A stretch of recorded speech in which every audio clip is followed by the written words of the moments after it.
काँग्रेसचं आंदोलन मुंबईमध्ये सुरू आहे। मुंबई काँग्रेसचे अध्यक्ष भाई जगताप बोलतायत, तिथे जाऊयात। जिन देशों से रॉ मटेरियल आता है उन देशों को देना पड़ता है, बिल्कुल सही है ना। किसने कहा है? ऐसे नहीं होता पूरी वैक्सीन उनको दो, ऐसे कब होता है? और ऐसे देश जो है वो कितने हैं? चंद है, 93 नहीं है।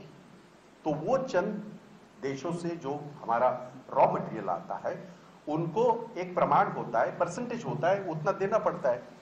क्या ये पहली दफा वैक्सीन हो रही है इस देश में? 70 साल में जो 13 वैक्सीन हुई, आपने कभी ये तमाशा देखा कभी? जी नहीं, हम खुद वैक्सीनेट हुए हैं। चाहे वो हमारी देवी की ये हो, चाहे वो जो खांसी की है जिसको ड्राई कफ कहते हैं वो हो। और आप जानते हैं अमिताभ बच्चन जिसकी एडवर्टीजमेंट करते हैं, एक बूंद जिंदगी की, टीबी की, कभी इस तरह की राजनीति कांग्रेस ने की? कभी भी नहीं की। तो हमारा वही सवाल नरेंद्र मोदी जी को है। 70 साल में आप हमें जब जवाब पूछते हैं तो हम आपको सवाल पूछ रहे हैं, 7 साल में आपने इस देश के लिए क्या किया? चलो 7 ऐसी चीजें बताओ कि जो इस देश के फायदे की हुई, इस देश के हित की होगी, या इस देश के युवा हो, महिला हो, बुजुर्ग हो, देश के नागरिक हो। ऐसे कौन से काम आपने किए हैं इस देश के लिए 7 साल में? 7 काम बताइए। हम आपका पूरा पाप का घड़ा जो भर चुका है उसकी बात करने आज आपके सामने हैं। मैं नाना भाऊ को विनती करता हूं कि क्योंकि आज मैं पुलिस का भी धन्यवाद करता हूं, और हमने कानून में रह के किया, किसी का उसके ऊपर नाम नहीं है। हमने 7 पाप सामने रखे जिसके बारे में नाना जिक्र करेंगे।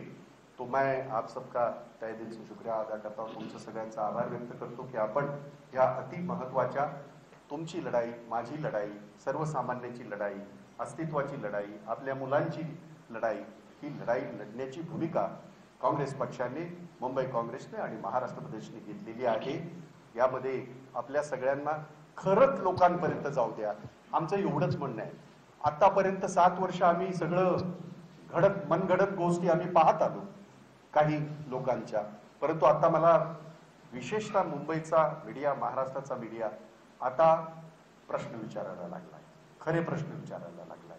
आणि कसली स्वतःच्या नोकरीची पर्वा न करता, मला असे अनेक तरुण माहिती आहेत, मी गेली जवळजवळ 25 वर्ष तुमच्या बरोबर मी वावरलेलं, मी स्वतः एक वृत्तपत्र चालवलं, आणि म्हणून मी विनंती करतो आदरणीय नानाभाऊ पटोले यांना, त्यांनी आपल्या सगळ्यांना संबोधित करावं। नानाभाऊ पटोले।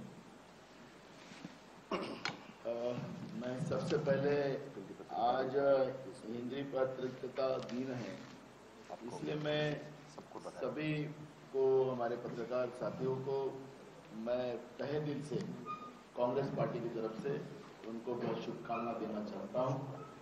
और इसलिए मैं शुरुआत में ये कह रहा हूँ कि पत्रकारिता ये हमारे संविधान का चौथा स्तंभ है, और उसकी ताकत, क्योंकि वो समाज का आईना है।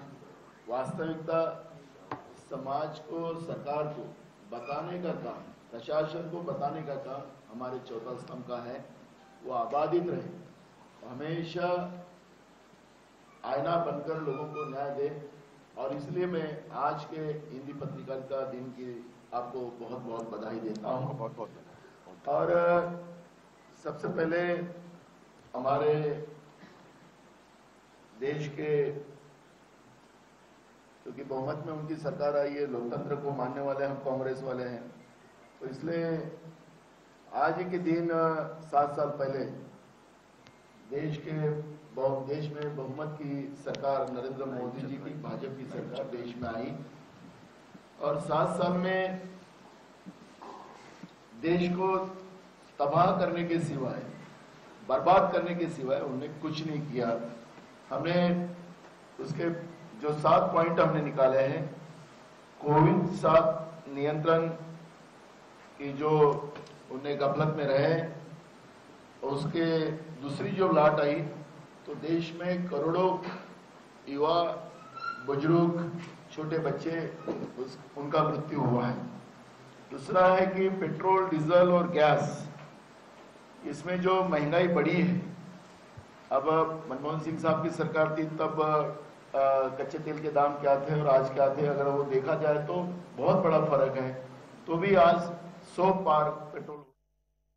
आजच्या दिवशीच हे सरकार अस्तित्वात आलेलं होतं आणि या 7 वर्षामध्ये देशाला बर्बादीशिवाय काहीच मिळालं नाही। सर्वसामान्याला जगणं मुश्किल केलं। देशाच्या संविधानिक व्यवस्था संपवण्याचं काम मोदी सरकारनं जाणीवपूर्वक केलं।